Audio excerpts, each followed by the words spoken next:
sejahtera buat kita semua. Salam sehat untuk kita semua. Semoga semua bisa menaati protokol kesehatan dan mengikuti perkuliahan dengan baik pada hari ini. Saat ini kita ada di pertemuan kelima. Yang akan kita bahas adalah batu sebagai material alami yang tidak regeneratif atau non-regeneratif. Baik, ada beberapa penjelasan di sini tentang batu, bagaimana batu di dalam arsitektur, dalam persebarannya di arsitektur di seluruh dunia, dan bagaimana pemanfaatan batu dalam arsitektur modern atau pada arsitektur masa kini. Mari kita lihat bersama-sama. Nah, ini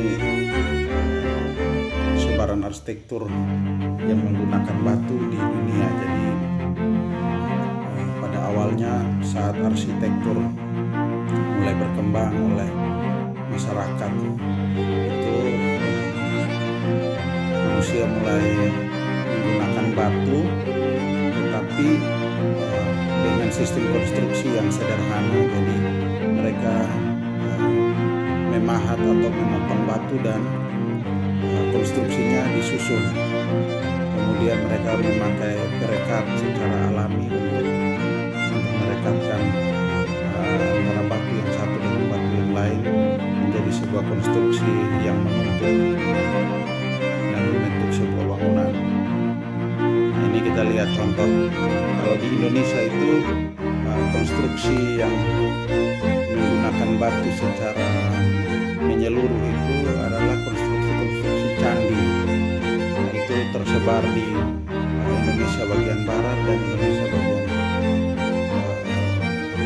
tengah sebagian hingga ke Bali. Sedangkan kalau ke arah Indonesia Timur itu sedikit terpengaruh dengan dari Pasifik, sehingga lebih banyak menggunakan konstruksi ringan dari kayu ataupun bambu. Nah, ini kita bisa lihat ada Candi Borobudur, ada Candi Prambanan juga. Ini yang di sudut bawah ini candi di Jambi. Ini semuanya menggunakan batu. Jadi batu dipahat atau dipotong secara rapi, kemudian disusun menumpuk. Sedangkan kalau di Indonesia bagian timur, Indonesia tengah, nah ini batu juga sudah merupakan bagian dari arsitektur, namun hanya merupakan elemen pendukung. Sedangkan kalau di Sumba itu kita lihat batu digunakan sebagai bagian dari kubur. Itu bagian utama dari kubur.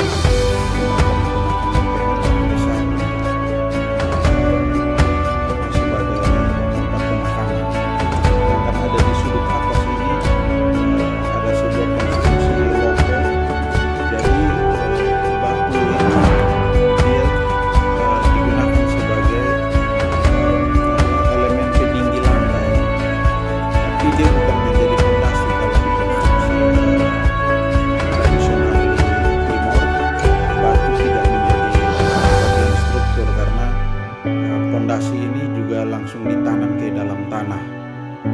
Tapi kalau di Flores, di Ende itu ada tiang-tiang utama yang bertumpu pada bagian batu. Itu dia punya fungsi untuk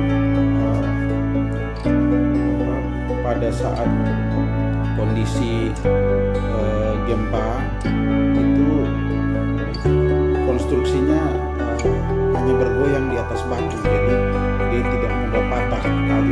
Kayu yang menjadi konstruksi utama itu, struktur utamanya tidak mudah patah, tetapi dia hanya bergoyang saja di atas batu tersebut. Itu kalau di arsitektur. Oke, kita lihat di Mesir. Di Mesir sangat terkenal, ada Sphinx, Obelix, ada piramid yang paling besar. Kita bisa lihat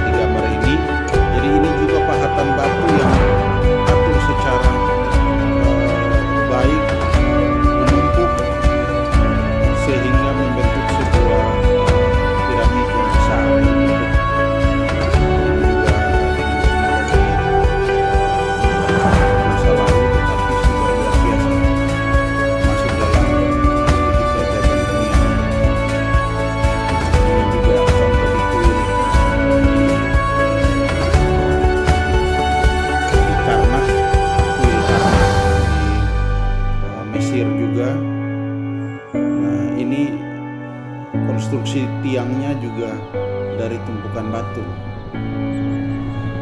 Sedangkan kalau di Romawi Yunani kuno ini juga kuil-kuil yang mereka bangun juga dari batu. Jadi kalian bisa lihat ini ada kuil yang terkenal. Ini dia punya kolom yang tinggi megah, ini juga dari tumpukan batu yang dipotong dengan bentuk yang bentuk yang rapi, kemudian disusun untuk bisa memikul konstruksi bagian atasnya. Nah, ini contoh lain lagi salah satu arsitektur Romawi dengan susunan batu yang hanya ditumpuk saja dan bisa dalam bentuk yang melengkung, sangat estetik. Bahkan kini tempat ini menjadi tempat wisata yang banyak dikunjungi oleh banyak turis. Nah, yang berikut lagi ini di Amerika Latin, peninggalan suku Maya dan Aztec. Ini berbentuk piramid juga, tetapi dalam ukuran yang lebih kecil. Ini menjadi tempat untuk ritual penyembahan, mempersembahkan korban bagi dewa-dewa mereka. Di ritual ini biasanya mengorbankan manusia. Nah, mereka membuat konstruksinya juga dari susunan batu yang menumpuk, dan ini sangat simetris konstruksinya. Sedangkan di India, nah ini juga dari budaya Hindu kuno. Ini kuil-kuil juga dari pahatan batu. Bahkan budaya ini yang menyebar sampai ke Nusantara. Di Cina ada tembok raksasa, ini juga masuk dalam jajaran 7 keajaiban dunia. Ini juga dari susunan batu yang membentang puluhan kilometer. Bagaimana batu pada arsitektur masa kini? Kita bisa lihat banyak sekali contoh-contoh. Ini misalnya pada penggunaan eksterior. Jadi dinding keliling bangunan itu semuanya dari batu alam yang diekspos, dibiarkan ekspos. Kalian bisa lihat warnanya yang natural, menyatu dengan alam. Ini yang menjadi daya tarik atau nilai lebih dari material yang dipakai, batu alam. Jadi tidak perlu diplester, tidak perlu diaci, tidak perlu dicat. Langsung dengan dia punya tampilan yang apa adanya, itu yang menjadi daya tarik dari material tersebut. Bahkan bangunan ibadah juga menggunakan batu alam. Ini contoh yang ada di daerah kita. Kalian bisa lihat pada interior juga bisa digunakan, banyak sekali contoh. Nah, ini bahkan ada batu besar yang sengaja dibiarkan seolah-olah menembusi kaca. Ini juga sangat estetis. Kalian bisa lihat banyak sekali contoh. Ini pada penataan taman, landscape taman. Ini batuan, apa kita bahasa sehari-hari menyebutnya batu kali. Nah, ini pun diatur dengan baik, sangat estetis. Ini bentuk konstruksi batu alam. Jadi sudah ada dinding, terus baru batu alam ini diatur secara rapi di sisi luarnya. Baik, itu saja materi kita tentang batu sebagai bahan bangunan alami yang non regeneratif. Terima kasih, sampai ketemu pada pertemuan berikut. Selamat siang.